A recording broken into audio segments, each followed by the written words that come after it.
Hello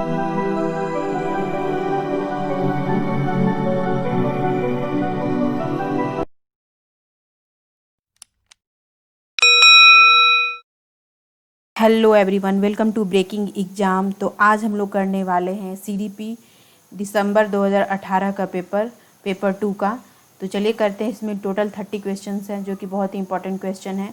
ये करने से क्या होगा, एग्जामिनेशन फोबिया जो आपका वो ख़त्म हो जाएगा। एग्जाम में कैसे कैसे क्वेश्चन आते हैं उसको डील करने का आपके पास एक्सपीरियंस हो जाएगा। तो चलिए करते हैं। करने के पहले वीडियो अगर अच्छा लगे तो वीडियो को लाइक शेयर, और अगर अभी तक सब्सक्राइब नहीं किया हो तो चैनल को सब्सक्राइब कर लेना।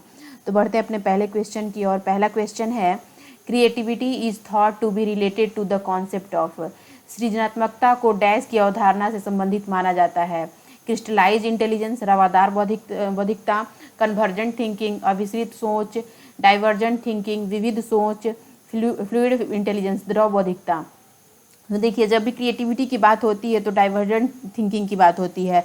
सभी दिशाओं में सोचने, बच्चा सोचता है, एनालाइज करता है चीज़ों को, तो क्रिएटिविटी होती है उससे। तो वो क्या होगा, डाइवर्जेंट थिंकिंग से रिलेटेड है, यानी कि विविध सोच से। तो सही आंसर क्या होगा, 3 नंबर, यानी कि डाइवर्जेंट थिंकिंग, विविध सोच। जब भी क्रिएटिविटी की बात होगी तो अपने दिमाग में फिक्स कर लीजिए, डाइवर्जेंट थिंकिंग की बात तो जरूर होगी बच्चे में। ठीक है।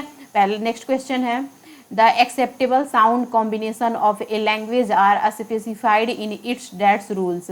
किसी भाषा के स्वीकृत ध्वनि संयोजनों को इसके डैश नियमों के अंतर्गत बताया जाता है। तो इसमें कोई आंसर देखना ही नहीं है। देखिए, जब भी साउंड कॉम्बिनेशन की बात की जाए तो जो साउंड जो हम प्रोनाउंस करते हैं वह क्या होता है, वो फोनोलॉजिकल होता है, फोन से रिलेटेड है। ठीक है। तो इसका आंसर क्या होगा, 4 नंबर, यानी कि फोनोलॉजिकल, ध्वनि संबंधित होता है। ध्वनि संयोजन जो होता है भाषा की स्वीकृति के अनुसार, वो उसके किसके नियमों के अंतर्गत आती है, तो फोनोलॉजिकल, यानी कि ध्वनि संबंधित के नियम के अंतर्गत आती है। नेक्स्ट है, the position where thoughts patterns are influenced by language is called. जब सोचने की प्रक्रिया किसी भाषा द्वारा प्रभावित होती है तो ऐसी स्थिति को कहते हैं लिंग्विस्टिक डिटर्मिनेशन, भाषा निर्धारित, कॉग्निटिव बायस, संज्ञानात्मक पक्ष, सोशियो लिंग्विस्टिक जेनेसिस, सामाजिक भाषाई उद्धुद, कल्चरल टेंडेंसी, संस्कृति प्रभावित। तो देखिए, जब भी भाषा जो है वो अगर थॉट को निर्धारित करती है, जो भाषा है वो हमारे थॉट को अगर उस पर प्रभावी रहती है तो उस चीज़ को बोला जाता है लिंग्विस्टिक डिटर्मिनेशन। ठीक है, भाषा निर्धारित बोला जाता है हिंदी में। जैसे कि मान लीजिए जब हम हिंदी बोल रहे हैं तो जो हिंदी है वो हमारे सोच को भी प्रभावित करती है, उससे हमारा सोच भी ये इफेक्टिव होता है। तो इस वजह से सही आंसर क्या होगा, 1 नंबर, लिंग्विस्टिक डिटर्मिनेशन, यानी कि भाषा निर्धारित, भाषा ही सोच को प्रभावित करती है।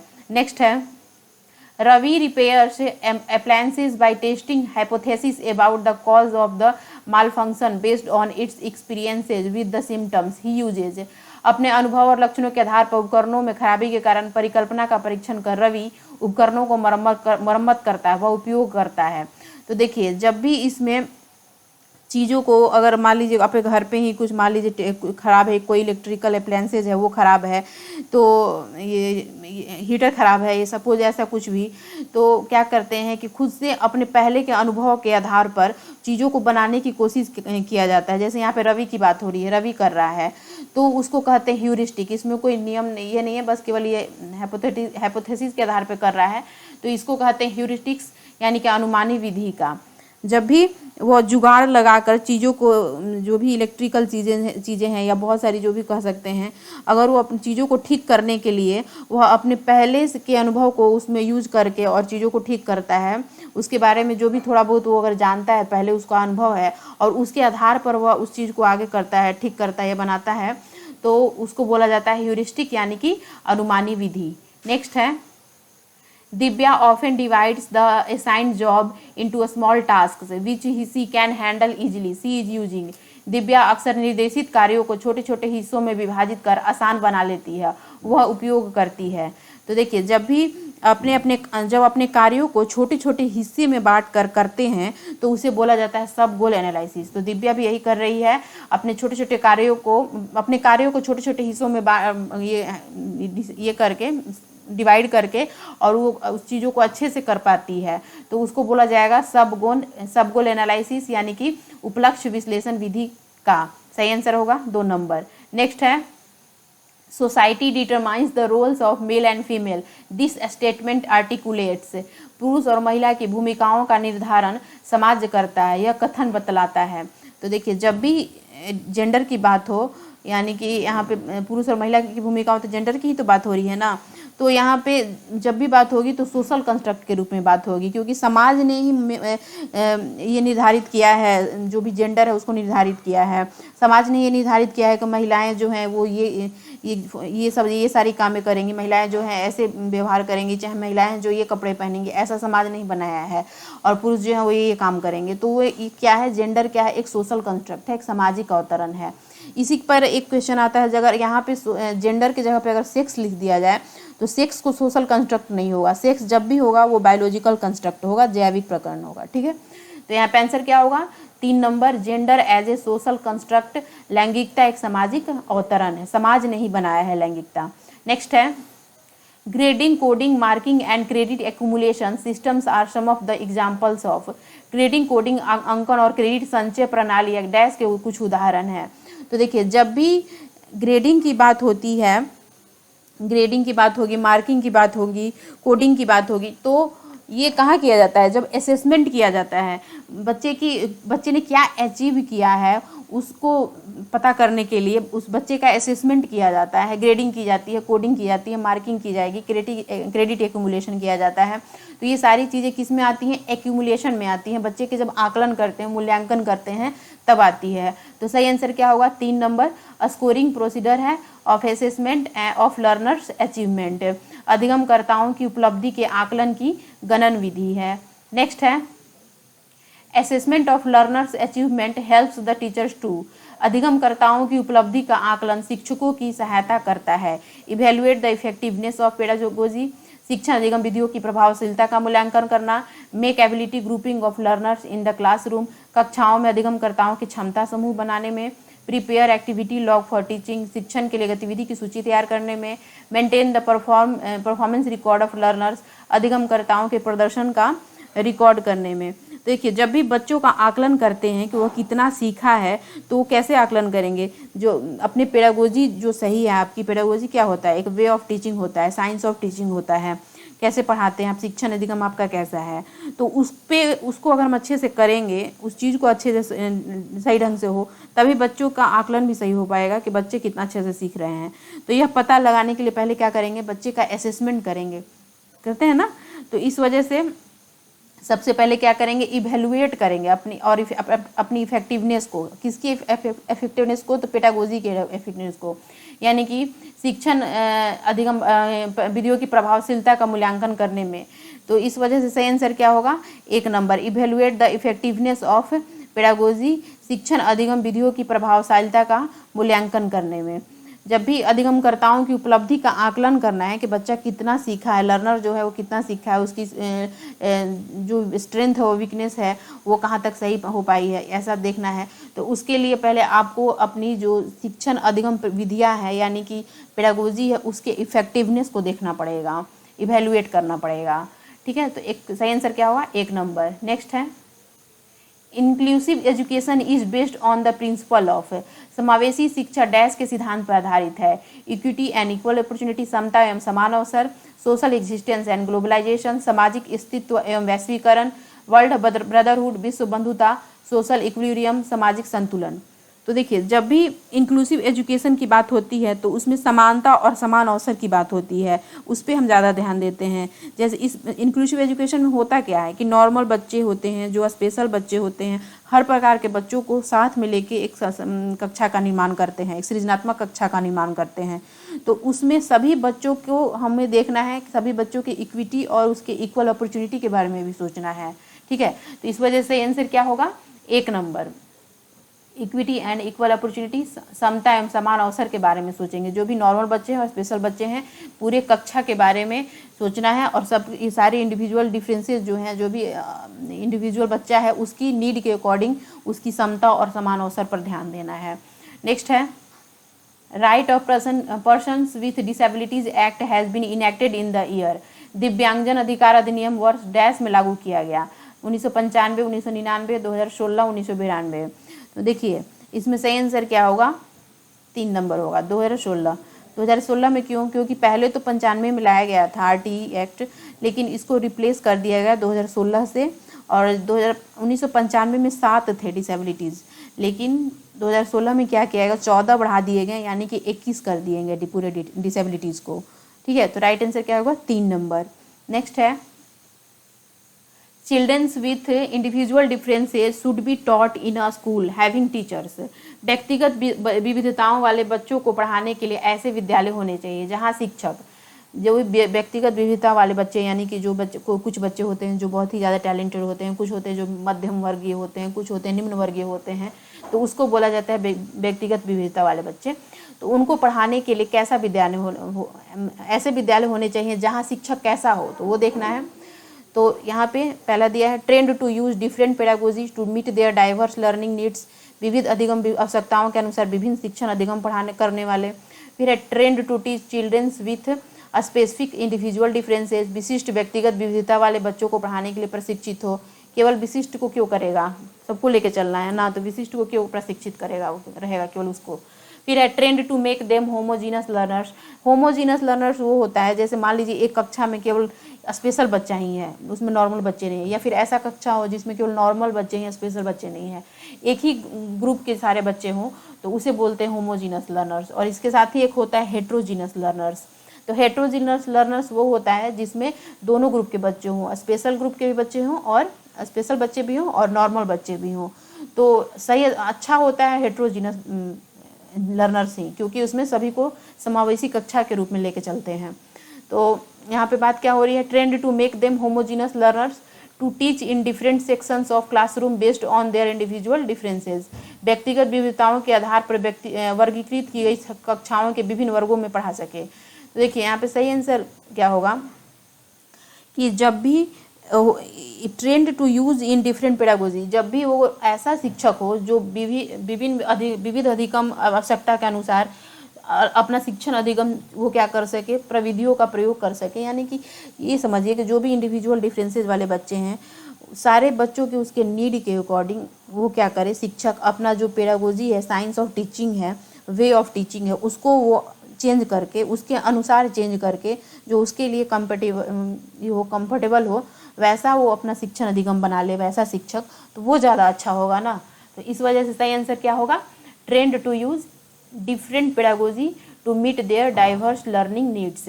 विविध अधिगम आवश्यकताओं के अनुसार विभिन्न शिक्षण अधिगम प्रविधियों का प्रयोग करने में प्रशिक्षित हो। ये बात बोल रहा है कि ऐसा शिक्षक हो जो भी व्यक्तिगत विविधता वाले बच्चे हैं, जो मध्यम वर्गीय है, जो निम्न वर्गीय है, जो उच्च वर्गीय बच्चा है, तो उसके अकॉर्डिंग वो अपनी शिक्षण अधिगम जो प्रक्रिया है उसको चेंज करके उसके अकॉर्डिंग वैसा प्रयोग करे। ठीक है, नेक्स्ट है, the right of children to free and compulsory education act 2009 ensures that the right of a childrens with disabilities to free education from. निःशुल्क एवं अनिवार्य बाल शिक्षा अधिकार अधिनियम 2009 दिव्यांग बच्चों की निःशुल्क शिक्षा के अधिकारों को सुनिश्चित करता है। तो देखिए, जब भी यहाँ पे बात होगी डिसेबिलिटीज़ की, कि disabilities to free education according to RTE 2009, तो वहाँ पे होता है 6 से 18 ईयर्स, यानी कि आंसर क्या होगा, 6 ईयर्स टू 18 ईयर्स, 6 वर्ष से 18 वर्ष तक के बच्चों को निःशुल्क एवं अनिवार्य बाल शिक्षा दिया जाएगा अकॉर्डिंग टू बाल शिक्षा अधिकार अधिनियम 2009। दिव्यांग बच्चों को निःशुल्क शिक्षा के अधिकारों को सुनिश्चित करता है यह। नेक्स्ट है, providing teaching learning materials in accessible formats to the diverse learning implies. विविध अधिगमकर्ताओं के लिए सुगम्य स्वरूपों में शिक्षण अधिगम सामग्रियां प्रदान करने का तात्पर्य डैश है। तो देखिए, यहाँ पे जब भी विभिन्न अधिगम वाले जो बच्चे होते हैं, उनके जो भी बताया था ना कि ऐसे विभिन्न अधिगम वाले बच्चे, जो सब सारे बच्चे एक जैसे तो होते नहीं हैं, सबका जो लर्निंग एक्सेसिबिलिटी है वो डिफरेंट होता है, तो इस वजह से उन्हें हम विविध अधिगमकर्ता वाले बच्चे बोलते हैं। तो उनकी नीड के अनुसार अगर टीचिंग लर्निंग जो मेथड होता है, मटेरियल जो होता है, उसको अलग तरीके से डिजाइन किया जाता है। ठीक है, अलग तरीके से उसके अकॉर्डिंग प्लान किया जाता है, तो उसको बोला जाता है यूनिवर्सल डिजाइन ऑफ लर्निंग। सही आंसर क्या होगा, अधिगम की सार्वभौमिक संरचना। बच्चे के नीड के अनुसार, जो भी विविध बच्चे होते हैं, इंडिविजुअल डिफरेंसेस वाले बच्चे होते हैं, उनकी नीड के अनुसार टीचिंग लर्निंग मटेरियल्स को एक्सेसिबल बनाया जाता है, तो उसे बोला जाता है यूनिवर्सल डिजाइन ऑफ लर्निंग। ठीक है, नेक्स्ट है dash involves self awareness and control of cognitive abilities, example planning, reviewing, revising etcetera. स्व जागरूकता एवं संज्ञानात्मक क्षमताओं का नियंत्रण, जैसे योजना बनाना, समीक्षा करना और संशोधन करना इत्यादि डैश में अंतर्निहित है।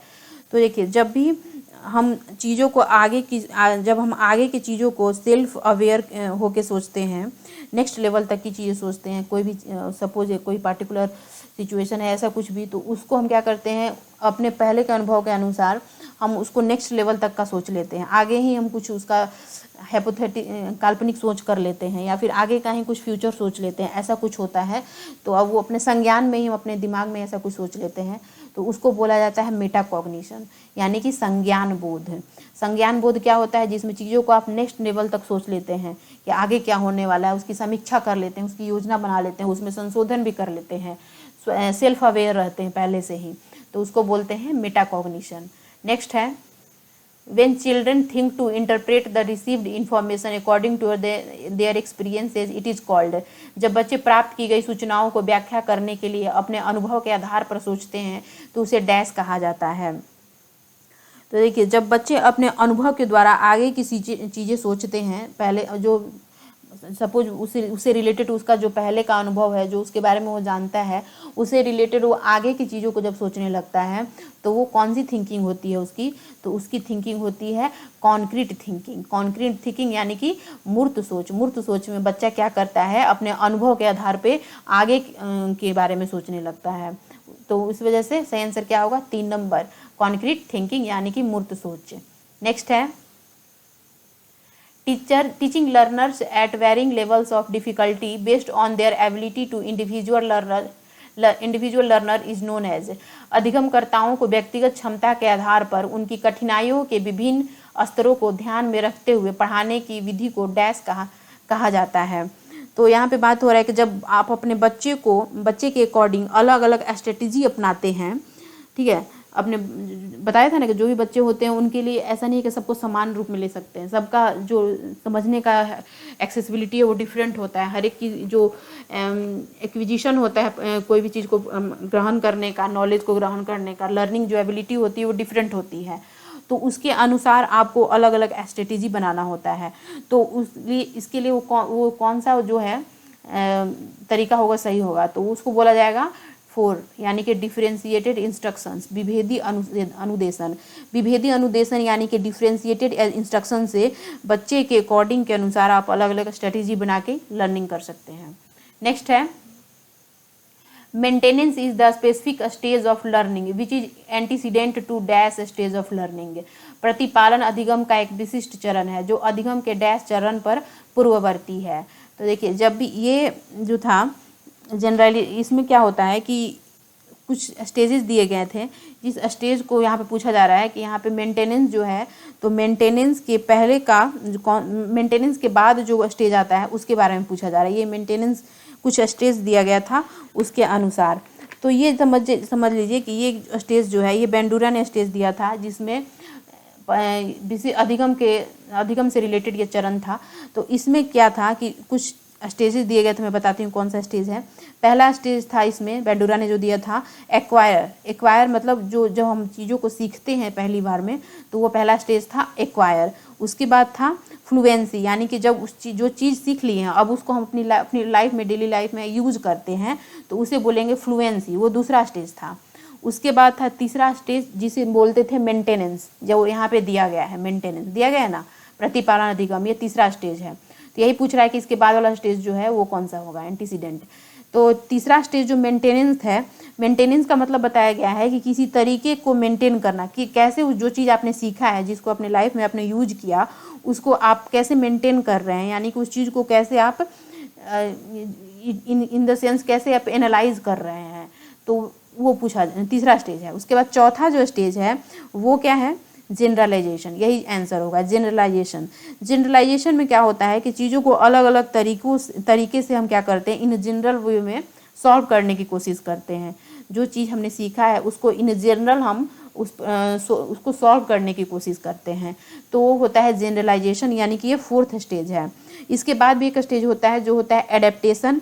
तो ये क्या होता है, जो चीज़ें हमने सीखी हैं एक्वायर से, फ्लुएंसी से, मेंटेनेंस से, जनरलाइजेशन से, उसको अब हम एडेप्ट करना है न्यू सिचुएशन में। उस चीज़ों को जो हमने सीखा था उसको मॉडिफाई करके और उसको एडेप्ट करना है, तो वो होगा लास्ट स्टेज, यानी कि 5th स्टेज एडेप्टेशन। तो यहाँ पे पूछ क्या रहा है कि मेंटेनेंस जो है उसके बाद कौन सा स्टेज आता है, एंटीसीडेंट। ठीक है, तो यहाँ पे आंसर क्या होगा 3 नंबर, यानी कि जनरलाइजेशन, सामान्यकरण। नेक्स्ट है Zajonc believes that cognitions and emotions are. Zajonc का यह मानना है कि संज्ञान और भाव डैश होते हैं। तो देखिए, जब भी जेजोंग ने जो बोला था वो उन्होंने बोला था कि जो कॉग्निशन और इमोशंस होते हैं वो इंडिपेंडेंट होते हैं, लेकिन इसमें एक और लेकिन क्या है कि इन जनरल क्या बोला गया था कि जो इमोशंस और कॉग्निशंस हैं वो क्या हैं, वो अलग अलग मतलब इंटर रिलेटेड होते हैं। इन जनरल बोला गया था कि जो भी इमोशंस और कॉग्निशंस होते हैं वो इंटर रिलेटेड होते हैं, लेकिन इन जनरल बोला गया था। जब भी क्वेश्चन आ जाए कि जेजोंग ने क्या बोला था, तो जेजोंग ने इसके बारे में उनके जो मत थे वो डिफरेंट थे, क्योंकि हर एक का मत डिफरेंट होता है, हर एक कोई जो है वो अपने चीज़ों को अलग अलग तरीके से सोचता है। तो इस वजह से जेजोंग ने क्या बोला था कि जो कॉग्निशंस और इमोशंस है वो क्या है, इंडिपेंडेंट है, यानी कि स्वतंत्र है, इन दोनों का एक दूसरे से कोई लेना देना नहीं है। लेकिन इन जनरल जब बात की गई थी तो बोली गई थी कि दोनों इंटर रिलेटेड है, यानी कि अंतर संबंधित है, बट जेजोंग के केस में स्वतंत्र है, इसको याद रखिएगा। नेक्स्ट है A teacher is teaching children by demonstration of a task to correct the performances of an already learned task. He is using dash method of teaching. पहले से सीखे हुए कार्यों में सुधार लाने के लिए शिक्षक बच्चों को प्रदर्शन देकर सिखा रहा है, वह शिक्षण की डैश विधि का प्रयोग कर रहा है। तो देखिए, जब भी टीचर बच्चे के परफॉर्मेंस और उसको बेहतर करने के लिए डेमोन्स्ट्रेशन की प्रक्रिया अपनाता है और डेमोन्स्ट्रेशन करके सिखाता है, तो उस विधि को बोलते हैं मॉडलिंग। ठीक है, उसको क्या बोलते हैं, मॉडलिंग बोलते हैं। मॉडलिंग में क्या होता है, बच्चे उस पार्टिकुलर चीज़ के बारे में वो जानता है पहले से, लेकिन वो क्या कर रहा है, टीचर उस चीज़ को और डेमोन्स्ट्रेट करके दिखा रहा है, जैसे क्या हो कि बच्चा उसके बारे में और अच्छे से जान पाए, उसका परफॉर्मेंस है वो और अच्छा बेहतर हो सके। तो इस वजह से इस विधि को क्या बोलते हैं, मॉडलिंग बोलते हैं, यानी कि प्रतिरूपण बोलते हैं। नेक्स्ट है According to Mann and Janis, decision maker children analyze the problem, list the alternatives, and weigh each options for its advantages and disadvantages. His behavior reflects. Man और जेनिस के अनुसार निर्णय लेने वाले बच्चे समस्या का विश्लेषण करते हैं, विकल्पों की सूची बनाते हैं और इसके फायदे और नुकसान के प्रत्येक पहलू पर विचार करते हैं, तो उसका व्यवहार प्रस्तुत करता है। देखिए, तो जब भी क्या होता है कि ऐसा बच्चा जो प्रॉब्लम सॉल्विंग जो क्वेश्चंस होता है उसको तोड़ कर देखता है, हर एक तरीके से सोचकर उस पर एनालाइज करता है और एक डिसीजन लेता है। और बहुत लोग जो होते हैं, जो सपोज मान लीजिए जैसे बहुत सारे जो लोग होते हैं वो सोचते हैं कि हमें पार्ट टाइम जॉब करना है, ऐसा कुछ ऑप्शन रखते हैं अपनी लाइफ में कि हमें पार्ट टाइम जॉब करना है या फिर स्टडी कंटिन्यू करनी है। तो फिर उसके बाद वो दोनों चीज़ों के बीच में बहुत सारा एनालाइज करते हैं, विश्लेषण करते हैं और उसके बाद में एक डिसीजन पे पहुंचते हैं कि चलिए हमें ये करना है। तो वो किस तरह के बच्चे होते हैं, वो होते हैं विजिलेंट होते हैं। ठीक है, विजिलेंट होते हैं, यानी कि चीज़ों को तोड़ मड़ोड़ करके एनालाइज करके और फिर एक डिसीजन बनाते हैं, तो वो बच्चे सतर्क होते हैं, यानी कि विजिलेंट होते हैं। नेक्स्ट है In dash thinking, a child as a problem solver evaluates the truth or likelihood of statements. एक समस्या सुधारक बच्चा डैश विचार के आधार पर कथनों की सच्चाई या संभावना का मूल्यांकन करता है।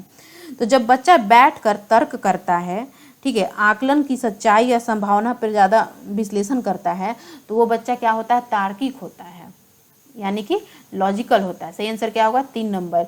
यानी कि ऐसा बच्चा जो क्या करता है, कोई भी पार्टिकुलर ऐसा सिचुएशन है उसकी सच्चाई और संभावना का मूल्यांकन करता है, उस पर विश्लेषण करता है, तो यानी कि वो अपने दिमाग में तर्क कर रहा है, यानी कि वो बच्चा तार्किक है, यानी कि लॉजिकल है।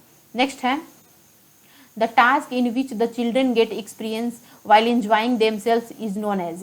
जब दिए गए कार्य को करते समय बच्चे स्वयं आनंद लेते हुए अनुभव प्राप्त करते हैं, उसे क्या कहा जाता है। तो देखिए, जब भी बच्चा जो है वो क्या करता है, अच्छा ये मैं बता देती हूँ आपको, जो यहाँ पे मॉडलिंग मैंने बताया था आपको, यहाँ पे मॉडलिंग, तो मॉडलिंग में कुछ स्टेजेस होते हैं उसको बता देती हूँ मैं कि मॉडलिंग में 3 स्टेजेस होता है। एक होता है अटेंशन, एक होता है रिटेंशन, और 4 स्टेजेस होते हैं, और एक होता है रिप्रोड्यूस, और एक होता है रीइंफोर्समेंट। तो अटेंशन जो होता है उसमें कोई भी चीज़ जो सिखाया टीचर ने उसको हम ध्यान देते हैं। फिर उसके बाद रिटेंशन क्या होता है, उसको दिमाग में हम संज्ञान में लाते हैं। फिर रिप्रोड्यूस क्या होता है, उसको खुद से करने की कोशिश करते हैं। और चौथा जो होता है मॉडलिंग में रीइंफोर्समेंट, यानी कि उसमें क्या होता है कि जो चीज़ हम कर रहे हैं, जो टीचर ने सिखाया, अगर वो अच्छा है तो टीचर बोलेंगे कि आप बहुत अच्छा बेहतर कर रहे हैं, तो वो रीइंफोर्समेंट होता है। ठीक है, ये एक्स्ट्रा नॉलेज था, मैंने सोचा आपको बता दूं। ठीक है, तो नेक्स्ट पढ़ते हैं 22 नंबर क्वेश्चन में, the task in which children get experiences while enjoying themselves is known as. तो जब जो टास्क बच्चे कर रहे हैं, ओके, तथा करके स्वयं आनंद लेते हैं और अनुभव प्राप्त करते हैं, तो वैसा जो टास्क होता है उसको क्या बोलते हैं, यानी कि जो बच्चा सीख रहा है उस चीज़ को कंज्यूम कर रहा है। ठीक है, उसको कंज्यूम कर रहा है, इट मीन्स आनंद ले रहा है, अनुभव प्राप्त कर रहा है, तो वो कैसा टास्क होगा, वो टास्क होगा कंज्यूमर टाइप टास्क, यानी कि चीज़ों को कंज्यूम कर रहा है, उपभोक्ता प्रकार का कार्य होगा। Right answer 1 number. नेक्स्ट है, multi sensory approach in teaching learning is the simultaneous use of visual auditory tactile and dash senses to enhance learning. बहुसंवेदी शिक्षण अधिगम के प्रविधि में अधिगम संवर्धन हेतु दृश्य, श्रव्य, स्पर्श और डैश संवेदनाओं का एक प्रयोग किया जाता है। वो क्या है, तो देखिए, जब भी एक से ज़्यादा सेंसेज का यूज किया जाता है, जैसे कि विजुअल हुआ, ऑडिटरी हुआ, टैक्टाइल हुआ, दृश्य, श्रव्य और स्पर्श, जब सारी चीज़ों का यूज किया जाता है, सारे सेंसेज का यूज किया जाता है, ऐसा जब, तो उसको हम क्या बोलते हैं, काइनेस्थेटिक बोलते हैं, यानी कि गतिबोधक। ये बहुत ही इंपॉर्टेंट क्वेश्चन है काइनेस्थेटिक। काइनेस्थेटिक में क्या होता है, आपकी विजुअल यानी कि दृश्य, श्रव्य यानी कि ऑडिटरी, और स्पर्श छूने यानी कि टैक्टाइल, ये तीनों सेंसेज काम करती हैं, तो उसे बोलते हैं काइनेस्थेटिक यानी कि गतिबोधक। नेक्स्ट है, the development from central part of the body towards peripheries और एक्सट्रीमिटीज डिनोट्स द। शरीर के केंद्रीय भाग से परिधियों या अंगांगों की और विकास दर्शाता है। तो देखिए, यहाँ पे बताया जा रहा है कि सेंट्रल पार्ट से क्या होगा, पेरिफेरी की तरफ, यानी कि मध्य से बाहर की तरफ, ऐसा कुछ दिखला रहा है। तो जब भी जो केंद्र से बाहर की ओर जब दिखाता है डेवलपमेंट, यानी कि मध्य से बाहर की ओर डेवलपमेंट दिखलाता है। मान लीजिए यहाँ पे एक केंद्र है और इस केंद्र से बाहर आपका डेवलपमेंट हो रहा है, जो फिंगर है वो क्या है, ये केंद्र से बाहर की ओर तो डेवलपमेंट हुआ है, पेरिफेरीज पे है, किनारे पे है। तो ऐसा टाइप का जो डेवलपमेंट होता है उसे बोलते हैं प्रिंसिपल ऑफ प्रॉक्सिमल डेवलपमेंट, यानी कि मध्य बाह्य विकास के संबंध, मध्य से बाहर की ओर विकास हो रहा है, इसलिए बोलेंगे मध्य बाह्य विकास सिद्धांत।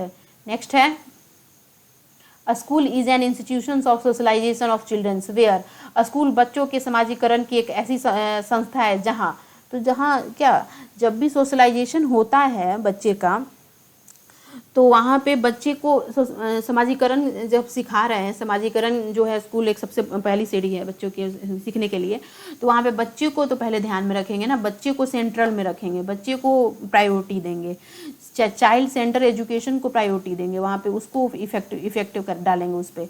तो इस वजह से सही आंसर क्या होगा, या school children occupy the central position, यानी कि प्रमुख स्थान स्कूली बच्चों का होता है।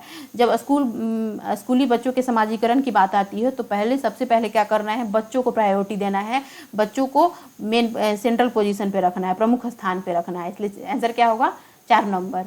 नेक्स्ट है, If you join a teacher fraternity and choose to dress like most of the others in your group, you are exhibiting। जब आप एक शिक्षक समूह में जुड़ जाते हैं और अपने समूह के अन्य लोगों की तरह पोशाक धारण करने लगते हैं तो आप प्रदर्शन कर रहे होते हैं। तो देखिए, जब भी अगर सपोज कोई फीमेल टीचर है और फीमेल टीचर का जो ड्रेस कोड है, साड़ी या एक्सेट्रा जो भी, तो वो क्या होता है, जब वहाँ पे कोई नया टीचर जाता है फीमेल टीचर, तो वो भी देखता है कि जब सारे जो ग्रुप्स हैं टीचर के वो उन्होंने साड़ी पहना है तो हमें भी पहनना चाहिए, ऐसा एग्जाम्पल ले लेते हैं। तो वो क्या करती है, वो समूह की अनुरूपता दिखाना चाहती है कि हमारी समूह की अनुरूपता यही है, हमारी समूह की अनुरूपता क्या है, ये साड़ी है, ये ड्रेस कोड है जो हमारी समूह की अनुरूपता को दर्शाती है। तो इस वजह से सही आंसर क्या होगा, 3 नंबर, कॉन्फॉर्मिटी, समूह की अनुरूपता। नेक्स्ट है, the concept of object permanence is attend during Piaget dash stage of development, यानी कि किसी वस्तु के स्थायित्व की अवधारणा पियाजे के विकास के डैश चरण में प्राप्त होती है। तो ऑब्जेक्ट परमानेंस होता क्या है कि जब ऐसा स्टेज जिसमें बच्चा क्या करता है, अगर उसको कोई चीज़, ये एक्चुअली होता है 1.5 से 2 साल के स्टेज के बीच में होता है। इसमें क्या होता है कि बच्चा ये खुद अगर उसके सामने अगर कोई चीज़ लाया जाए तो वो उस टाइम सोचता है कि हाँ ये चीज़ यहाँ पे ये तो है, तो यहाँ पे एग्जिस्ट करती है, लेकिन जैसे ही ये एग्जिस्ट करती है, लेकिन जैसे ही ये बच्चा उस चीज़ को हटा दिया जाता है तो वो सोचता है कि वो चीज़ एग्जिस्ट नहीं करती है ऐसा। तो उस चीज़ को वो कौन सा स्टेज होता है, तो वो होता है सेंसरी मोटर। सेंसरी मोटर में संवेदी कामक स्टेज में अगर कोई भी खिलौना है अगर बच्चे के सामने लाया जाए तो वो सोचता है कि हाँ ये चीज़ यहाँ पे है, एग्जिस्ट करता है, लेकिन जैसे ही उस चीज़ को आप हटा देते हैं तो उसे लगता है कि ये नहीं है, यहाँ पे वो एग्जिस्ट नहीं करता है। तो ऐसा स्टेज कब होता है, सेंसरी मोटर में, संवेदी कामक में। नेक्स्ट है individualise education programme is planned from the perspective of. व्यक्तिगत शिक्षा कार्यक्रम की योजना डैश के संदर्भ में बनाई जाती है। Child centred education, open school education, e learning education, special education, बाल केंद्रित शिक्षा, मुक्त विद्यालय शिक्षा, ई अधिगम शिक्षा, विशेष शिक्षा। तो देखिए इंडिविजुअलाइज एजुकेशन प्लान क्या होता है, इसमें बच्चे के नीड के अकॉर्डिंग आपको एक ऐसा प्लान तैयार करना होता है जो उसके लिए कैपेबल हो, उसके लिए कंफर्टेबल हो, उसके नीड के अकॉर्डिंग तैयार करना होता है, उसे बोलते हैं इंडिविजुअलाइज एजुकेशनल प्रोग्राम। तो ये जो होता है ये किसके अकॉर्डिंग होता है, तो ये होता है चाइल्ड सेंटर्ड एजुकेशन प्रोग्राम के अंतर्गत, यानी कि बाल केंद्रित शिक्षा कार्यक्रम के अंतर्गत। बाल को चिल्ड्रन को है उसको सेंटर में रख के और उसके अकॉर्डिंग प्लान तैयार किया जाता है, उसके नीड के अकॉर्डिंग। तो सही आंसर क्या होगा, चाइल्ड सेंटर्ड एजुकेशन प्रोग्राम, बाल केंद्रित शिक्षा कार्यक्रम। नेक्स्ट है Between dash months of age, most children begin to combine words into short sentences while speaking. Dash महीनों की आयु के बीच अधिकांश बच्चे शब्दों को मिलाकर छोटे छोटे वाक्यों में बोलना शुरू कर देते हैं। तो कितने महीने के बीच में ऐसा बच्चा जो होता है वो छोटे छोटे वाक्यों को बोलना शुरू कर देता है शब्दों को मिला के। तो देखिए ये भी होता है 1.5 से 2 साल के बीच होता है, जिसको हम टेलीग्राफिक स्पीच बोलते हैं। ठीक है, इसको क्या बोलते हैं, टेलीग्राफिक स्पीच बोलते हैं। इसमें क्या होता है कि बच्चा जो है वो शब्दों को मिलाकर और शब्दों को मिलाकर वाक्य बोलने लगता है, छोटे छोटे वाक्य बोलने लगते हैं। तो वो कौन सा स्टेज होता है, 18 से 24 महीने का स्टेज होता है। नेक्स्ट है the concept of intelligence quiescent और IQ वाज डेवलप्ड बाई। बुद्धि लब्धि या IQ की अवधारणा दी गई तो बिने किसने दी, स्टर्न, टर्मन, गाल्टन। तो देखिए इसमें आंसर क्या होगा, स्टर्न होगा। स्टर्न क्यों होगा, क्योंकि स्टर्न ने ही दिया था इंटेलिजेंस यानी कि IQ का कॉन्सेप्ट। तो सही आंसर तो स्टर्न होगा।